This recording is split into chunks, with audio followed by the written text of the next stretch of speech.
Լոռու մարզպետանի և Դիակոնիա բարեգործական հիմնադրամի համագործակցությունը տարիների պատմություն ունի և քիչ չեն նաև այն ծրագրերը, որոնք արվում է այս համագործակցության հարթակում։ Դիակոնիա բարեգործական հիմնադրամի փոխտնօրեն Աննա Ջամբազյանը տեղում է ծանոթանում արված աշխատանքներին, պատմվում ու ներկայացվում են այն խնդիրները, որոնք այսօր արդեն լուծված են, ու դրանց կողքին նոր համագործակցության հեռանկարներ են քննարկվում։ Մարզպետանի աշխատակազմի ղեկավարի խոսքով Դիակոնիան իր մեծածավալ բարեգործական ծրագրերի ուղղությունը այսուհետ փոխում է։ Եթե նախկինում հիմնադրամի բարեգործությունն անհատական բնույթ էր կրում, այսօր արդեն կորպորատիվ, այսինքն փաթեթային բնույթ է կրելու եւ ծրագրերն էլ արվելու են սոցիալապես անապահով ավելի լայն շերտերի համար։ Մարզպետանի ներկայացուցիչները իդեմս աշխատակազմի ղեկավարի հյուրերին ուղեկցում են նախ Վանաձորի մանկատուն։ Գիտեք, այստեղ ես մի տեսակ զգում եմ ընտանիքի շունչը, որը շատ կարևոր է ու ինձ թվում է դրանով ամեն ինչ ասված է, որովհետև ընտանիքում կգտնես ամեն ինչ, եւ հոգս, եւ ուրախություն, եւ տխրություն, եւ սրտացավություն, եւ տարբեր տարիքային խմբի մարդիկ, ովքեր ուղակի իրար կողքի են ու կարողանում են միասին ամուր լինել եւ այդ ամրությունը դեպի դուրս նաեւ ցույց տալ եւ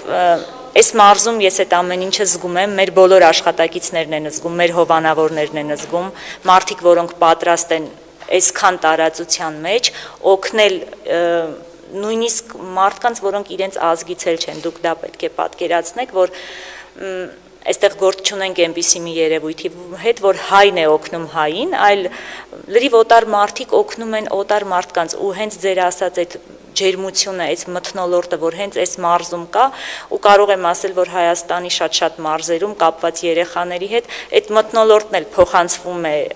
հովանավորներին եւ իրենք այսպես պատրաստակամություն են հայտնում հենց այսպիսի ծրագրերը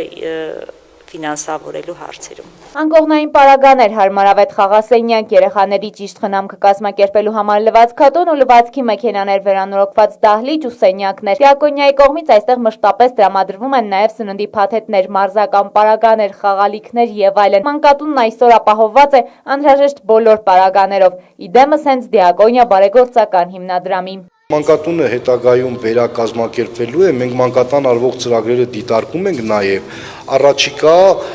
ինչ տիպի կառույց որ կլինի, որտեղ մենք գիտենք, որ հիմնականում ինքը լինելու է համայնքահեն կառույց, դիտարկում եմ նաև այդ ուղղությամբ։ Կառավարության որոշմամբ հատուկ դպրոցները 2017 թվականին արդեն վերակազմակերպվելու են։ Այստեղ Դիակոնիայի կողմից արված ներդրումներն էլ քիչ չեն։ Այստեղ ջերմոցներ են կառուցվել, նաև հրուշակեղենի պատրաստման սենյակ։ Տրվել են նաև հատուկ սարքավորումներ տարբեր թերապիաների համար մոտ 4 տիպի գործիքներ առանձին սենյակով եւ նախատեսում ենք նաև հետագայում հատուկ դպրոցի կարգավիճակը ճշտելուց հետո մենք արդեն իսկ կառավարության կրթության գիտության նախարարության հետ քննարկում ենք ներառական ուսումնարանի հարցը մարզպետի մոտ քննարկել ենք, որը հավանության է արժանացել եւ